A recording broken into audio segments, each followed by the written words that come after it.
Everyone, कैसे हैं आप सब। होपफुली सब अच्छे होंगे। आप लोगों की पढ़ाई भी बहुत ही अच्छी चल रही होगी। स्टैटिस्टिक्स 6 फॉर इकोनॉमिक्स में चैप्टर नंबर 3 पढ़ रहे थे, जिसमें हमने मेथड्स पढ़ लिए हैं प्राइमरी डाटा को कलेक्ट करने के लिए। किसी ने ना देखे हो तो डिस्क्रिप्शन बॉक्स में लिंक मिल जाएगा, वहां से जाकर के देख सकते हैं। आज हम अपना टॉपिक आगे कंटिन्यू करेंगे। उससे पहले मैं आपको बता दूं कि micro economics and business studies class 11 भी चल रही है, तो किसी ने पढ़ना हो तो प्लेलिस्ट चेक करते रहिएगा और डिस्क्रिप्शन बॉक्स में भी लिंक मिल जाएगा। एंड साथ ही साथ क्लास 10th की साइंस भी चल रही है, बोर्ड क्लास है, तो अच्छे से पढ़िएगा। आप इस चैनल से भी पढ़ सकते हैं। ओके, तो आइए अपना आज का टॉपिक स्टार्ट करते हैं। Let's get started.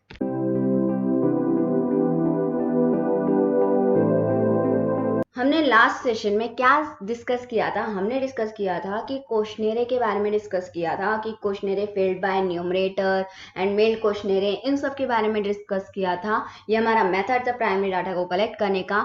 तो आज हम पढ़ेंगे कि क्वेश्चनेरे कैसे बनता है, कंस्ट्रक्शन ऑफ क्वेश्चनेरे और शेड्यूल। आप क्वेश्चनेरे को शेड्यूल भी बोल सकते हैं, जैसे कि आपको बताइए, मैंने अपनी नेक्स्ट वीडियो में भी बताया था। कंस्ट्रक्शन पढ़ेंगे आज क्वेश्चनेरे की, या ये कह लीजिए कि क्या क्या क्वालिटीज होनी चाहिए एक क्वेश्चनेरे में, क्वेश्चनेरे कैसे बनता है, क्या क्या क्वालिटीज के साथ एक क्वेश्चनेरे प्रिपेयर किया जाता है, वो आज हम पढ़ने वाले हैं।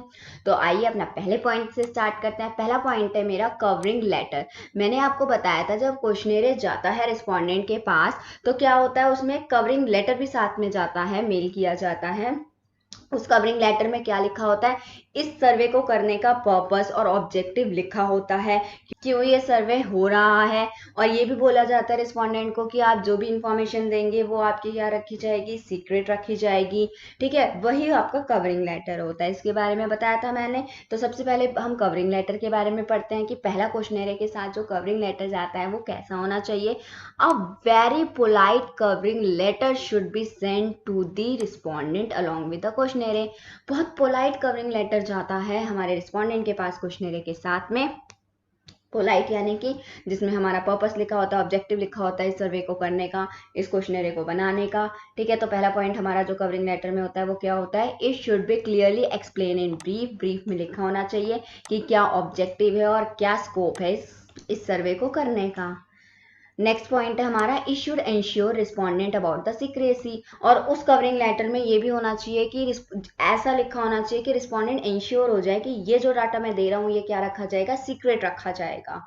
ओके, नेक्स्ट पॉइंट है हमारा, to ensure quick and better response.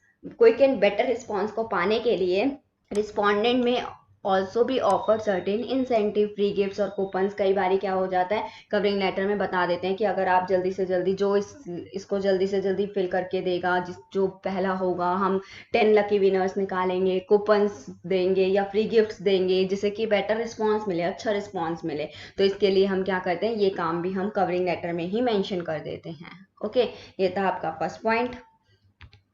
Next है हमारे डिसीजन रिगार्डिंग क्वेश्चंस, कि जो हमारे जो क्वेश्चनेरे में क्वेश्चंस होंगे वो कैसे होंगे। जो क्वेश्चनेरे हैं हमारा, उसमें जो क्वेश्चंस होंगे वो क्वेश्चंस कैसे होंगे हमारे, इसके बारे में डिस्कस करेंगे। अब हम जो क्वेश्चंस हैं वो किस पे डिपेंड करेंगे कि पर्पस क्या है इंक्वायरी का, उस पर डिपेंड करेंगे हमारे जो क्वेश्चंस हैं। अब क्वेश्चंस कुछ तरीके के भी होते हैं। जो क्वेश्चंस हैं सिंपल क्वेश्चंस डालें, येस और नो के फॉर्म में है, ट्रू फॉल्स के फॉर्म में, राइट रॉन्ग के फॉर्म में, गुड और बैड के फॉर्म में, इस फॉर्म में भी हो सकते हैं। या फिर मल्टीपल चॉइस क्वेश्चन जिसमें हम 4 पॉइंट दे देते हैं और जो सही है उसमें टिक करना होता है, मल्टीपल चॉइस क्वेश्चन भी हो सकते हैं। ओपन एंडेड क्वेश्चन भी हो सकते हैं कि अपने व्यूज बताओ इसके बारे में।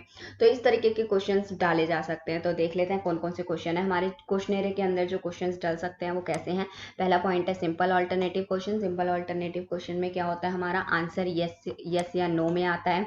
यस या नो में मेंशन होता है, सिर्फ टिक करना होता है। राइट और रॉन्ग में, गुड और बैड में हो सकता है। जैसे कि एग्जाम्पल में मैंने डाल रखा है, do you have a car, yes और नो। अगर है तो यस पे टिक कर दो, नहीं है तो नो पे टिक कर दो।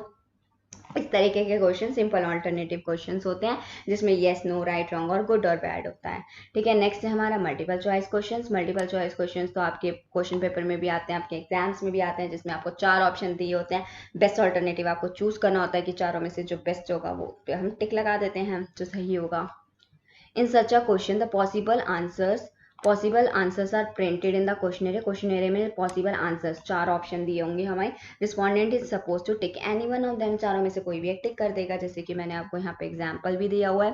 How do you normally reach your office, आप अपने ऑफिस कैसे जाते हैं, पैदल, बस से, 2 व्हीलर से या कार से, जो भी हम आप उसके सामने क्या कर देंगे, टिक कर देंगे। ये मल्टीपल चॉइस क्वेश्चन हो गए। नेक्स्ट है specific information question. Specific information question में क्या होता है, डायरेक्ट क्वेश्चन का डायरेक्ट आंसर हो जाना एक तरीके से। Only specific information is obtain through such question. किसी स्पेसिफिक कोई इंपॉर्टेंट या स्पेसिफिक इन्फॉर्मेशन, जनरल इन्फॉर्मेशन से लेकर के स्पेसिफिक तक जाता है ये, ठीक है। क्वेश्चनरी जो स्टार्ट होता है जनरल इन्फॉर्मेशन, नाम क्या है, एज क्या है, पापा का नाम क्या है, मेल हो फीमेल हो, इस तरीके से जनरल क्वेश्चन से स्टार्ट होते हुए इंपॉर्टेंट यानी कि स्पेसिफिक कुछ पर्टिकुलर क्वेश्चन पे जो क्वेश्चनरी बनाने का पर्पस होता है वहां तक जाता है ये हमारा क्वेश्चनरी, ठीक है। तो क्या है हमारा, only specific information is obtain through such questions. In question से सिर्फ और सिर्फ हम क्या करते हैं, स्पेसिफिक इन्फॉर्मेशन ही लेते हैं, पर्टिकुलर इन्फॉर्मेशन ही लेते हैं। द क्वेश्चनरी स्टार्ट जो होता है वो क्या होता है, जनरल क्वेश्चन से होता है और जाता कहाँ तक है, मोर स्पेसिफिक क्वेश्चंस तक जाता है। जैसे कि एग्जाम्पल है, in which class do you read, यानी कि कौन सी क्लास में पढ़ते हो। डायरेक्ट आप स्पेसिफिक क्वेश्चन है आपका जो है, आप 1 वर्ड में आंसर दे देंगे, ये होते हैं हमारे स्पेसिफिक क्वेश्चन। जैसे कि how many members are there in your family. तो इस तरीके से हम क्या करते हैं, जो क्वेश्चन एरिया है वो जनरल क्वेश्चन से लेकर के मोर स्पेसिफिक क्वेश्चन तक जाते हैं हमारा जो क्वेश्चन एरिया है। नेक्स्ट है हमारा ओपन क्वेश्चन। ओपन क्वेश्चन में क्या होते हैं, हमें अपने व्यूज बताने होते हैं। In such question the informant is requested to give his views on specific issue. Specific issue पे क्या दिया जाता है, व्यूज देते हैं ये, ठीक है। इस वाले क्वेश्चन में स्पेसिफिक इशू पे क्या देते हैं, व्यूज देते हैं। जैसे कि एग्जाम्पल हो गया, how can price in India भी कंट्रोल, कैसे इंडिया की प्राइस को कंट्रोल किया जाए, अपनी व्यूज बताओ किस किस टेक्निक का यूज करके किस तरीके से हम क्या कर सकते हैं, कंट्रोल कर सकते हैं प्राइस को। तो ये ओपन एंडेड होते हैं, जिसमें कि ये ओपन क्वेश्चंस होते हैं, जिसमें कि क्या दिया जाता है हमें अपना, जिसमें क्या करते हैं लोग अपने व्यूज देते हैं, रिस्पॉन्डेंट अपने व्यूज देते हैं। नेक्स्ट है हमारा नंबर ऑफ क्वेश्चंस। हम नंबर ऑफ क्वेश्चंस पे भी बात कर चुके हैं। जब मैं आपको क्वेश्चनरी पढ़ा रही थी तब मैंने आपको बोला था कि जो क्वेश्चनरी है वो बहुत ज़्यादा लेंदी नहीं होना चाहिए, बड़ा नहीं होना चाहिए, नहीं तो उसको पढ़ने का मन नहीं करेगा, बोर हो जाएगा इतने सारे आंसर्स दे दे के। तो जो नंबर ऑफ क्वेश्चन है स्मॉल होने चाहिए एज पॉसिबल, जितने छोटे होंगे उतने ही, जितने कम होंगे उतना ही सही है। इंपॉर्टेंट क्वेश्चन होने चाहिए एक तरीके से कि जितने की जरूरत है उतने ही फालतू के क्वेश्चन नहीं डले होने चाहिए। Long question discourage people from completing them. Long question क्या कर देते हैं, डिस्करेज कर देते हैं लोगों को कंप्लीट करने से, कि फुर्सत का टाइम चाहिए इतना बड़ा क्वेश्चनरी फिल करने के लिए, इसलिए क्वेश्चनरी कैसा होना चाहिए, छोटा होना चाहिए, ठीक है। नंबर ऑफ क्वेश्चंस क्या होने चाहिए, कम होने चाहिए क्वेश्चनरी में। और नेक्स्ट है हमारा simple and short questionnaire. Questionnaire कैसे होना चाहिए हमारा, उसके अंदर जो क्वेश्चंस होंगे वो कैसे होंगे, सिंपल से और शॉर्ट से होंगे, यानी कि क्लियर होने चाहिए कि रिस्पोंडेंट को अच्छे से समझ आ जाए, ब्रीफ होने चाहिए एकदम, अनएम्बाइजियस होने चाहिए एकदम, ठीक है, कि सामने वाले को अच्छे से समझ आ जाए, सिंपल एंड शॉर्ट होने चाहिए बस। Avoid questions regarding calculation. ऐसे क्वेश्चंस नहीं होने चाहिए जिसके अंदर क्या आ जाए, कैलकुलेशंस आ जाए, मैथमेटिकल कंप्यूटेशंस आ जाए, ऐसे क्वेश्चंस नहीं होने चाहिए, ठीक है। नो पर्सनल क्वेश्चन जो एक रिस्पोंडेंट के सेंटिमेंट्स को हर्ट करें या किसी तरीके के उसके अगेंस्ट चले जाएं सेंटिमेंट्स के, ऐसे क्वेश्चंस नहीं होने चाहिए। पर्सनल क्वेश्चंस नहीं पूछे जाएंगे रिस्पोंडेंट से। Question should be logically arrange. Question क्या होने चाहिए, लॉजिकली अरेंज होने चाहिए। एक क्वेश्चन जो होना चाहिए वो दूसरे से लिंकअप होना चाहिए, इस तरीके से होना चाहिए। मान लो कि मुझे किसी की सैलरी पूछनी है, मैं सैलरी पूछने से पहले उससे क्या पूछूंगी कि आप एम्प्लॉयड हो कि नहीं हो, ठीक है। मंथली सैलरी या फैमिली, अगर मान लो फैमिली इनकम पूछनी होती है तो फैमिली इनकम पूछने से पहले पूछते हैं मम्मी एम्प्लॉयड है या पापा एम्प्लॉयड है, ठीक है। ये नहीं कि सीधा आप पहले तो फैमिली इनकम पूछ रहे हैं फिर पूछ रहे हैं कि एम्प्लॉयमेंट है कि नहीं है। तो ये लॉजिकली अरेंज होने चाहिए क्वेश्चंस, ठीक है। Proper division and sub division of questions होना चाहिए, कि अगर कोई हम सब हेड बना रहे हैं तो वो प्रॉपर होने चाहिए कि समझ आ जाए इन्फॉर्मेंट को अच्छी तरीके से, प्रॉपर नंबरिंग होनी चाहिए उसमें हमारे जो इन्फॉर्मेंट है उसके कन्वीनियंस के लिए। उसके बाद नेक्स्ट है instruction to the informant. The questionnaire should provide necessary instruction about the term and units in it, यानी कि जिस तरीके के भी इंस्ट्रक्शन है इन्फॉर्मेंट को वो मेंशन होने चाहिए क्वेश्चनरी में। कि मान लो कि जैसे कि एड्रेस आपको फिल करना है, कंप्लीट एड्रेस फिल करना है, स्ट्रेट के साथ फिल करना है, और अगर आपको नेम लिखना है तो कैप्स में लिखना है, स्मॉल में लिखना है, ये इंस्ट्रक्शन हमारे क्वेश्चनरी में ऑलरेडी होने चाहिए। क्वेश्चनरी शुड लुक अट्रैक्टिव, जितना अट्रैक्टिव लगेगा उतना ही इन्फॉर्मेंट को उसको फिल करने में अच्छा लगेगा। Printing and paper should be of good quality होनी चाहिए। Enough space should be provided for answer. ऐसा नहीं कि आंसर के थोड़ी सी जगह छोड़िए, जगह बहुत होनी चाहिए कि अच्छे से रिस्पॉन्डेंट उस क्वेश्चन के आंसर दे सके। प्री टेस्टिंग द क्वेश्चनरी, बहुत बल्क में कहीं पे भेजने से पहले क्वेश्चनरी को क्या कर लेना चाहिए, टेस्ट कर लेना चाहिए before actually using a questionnaire को यूज करने से पहले a test check must be always be done by obtaining answer from some respondent. कुछ रिस्पोंडेंट को यूज करके उनसे क्वेश्चनरी फिल करा के क्या कर लेना चाहिए, एक चेक कर लेना चाहिए क्वेश्चनरी के बारे में। The questionnaire should be modified, उसके बाद उसे मॉडिफाइड करना चाहिए अगर जरूरी पड़े उनके आंसर्स के अकॉर्डिंग। स्पेस वगैरह देखने के लिए आपको पहले रिस्पोंडेंट से क्या कर लेना चाहिए, एक बार प्री टेस्टिंग करा लेनी चाहिए कि क्वेश्चनरी में कोई कमी तो नहीं रह गई है। मैं आपको एक डेमो दिखा देती हूँ। एक टैम्पलेट है हमारे क्वेश्चनरी का, ये एक तरीके का कि किस तरीके से क्वेश्चनरी बनता है। जैसे कि आप देख रहे हैं क्वेश्चनरी में सबसे पहले ऊपर क्या लिखा हुआ है, ऑब्जेक्टिव लिखा हुआ है क्वेश्चनरी का कि is to know about the monthly income and expenditure of the 10+2 student, यानी कि किसके लिए बनाया जा रहा है कि हॉस्टल में जितने भी लोग रह रहे हैं 10+2 क्लास में हैं, उनकी इनकम एंड एक्सपेंडिचर वगैरह को जानने के लिए, मंथली इनकम वगैरह को जानने के लिए बनाया जा रहा है। ठीक है, और ये पहले ही लिख दिया है, information furnished in this questionnaire will be kept strictly confidential.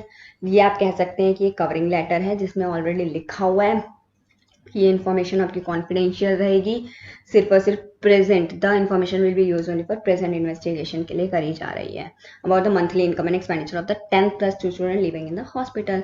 तो आप देख रहे हैं पहले क्या है, बेसिक इन्फॉर्मेशन है जैसे कि जनरल इन्फॉर्मेशन, स्टूडेंट का नाम हो गई, एज हो गई, फैकल्टी हो गई, नेम ऑफ द, और उसके बाद देखो ये 3 ऑप्शन दे दिए, वो उसमें टिक कर लेगा कि वो कौन सी स्ट्रीम में है, इस तरीके से। उसके बाद पहले ऑक्यूपेशन पूछा गया है, फिर इनकम पूछी गई है, ऑक्यूपेशन के अकॉर्डिंग इनकम पूछी गई है। लॉजिकल मैनर, यानी कि किसमें दिया गया आपका, जो लॉजिकली अरेंज्ड है। क्वेश्चन क्या है, लॉजिकली अरेंज्ड है। देख रहे हैं ना, जो जो हमने कंस्ट्रक्शन में पढ़े थे वही सारे ये रूल फॉलो हो रहे हैं इसमें। ठीक है, इस तरीके से monthly expenditure of the student, item of the expenditure, किस किस तरीके का खर्चा करता है, जो भी खर्चा होता है वो यहाँ पे लिख दिया।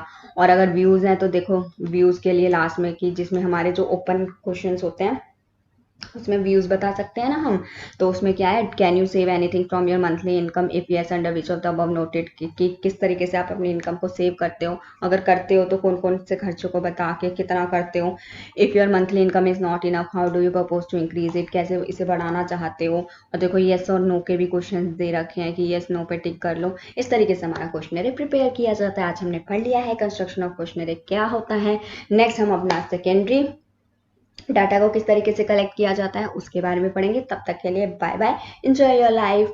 बट चैनल को सब्सक्राइब कर देना, बेल आइकन आ रहा होगा उसे भी प्रेस कर देना, और अगर वीडियो अच्छी लगे, अच्छे से समझ आ गया तो लाइक बटन भी प्रेस करके जाना। Thank you.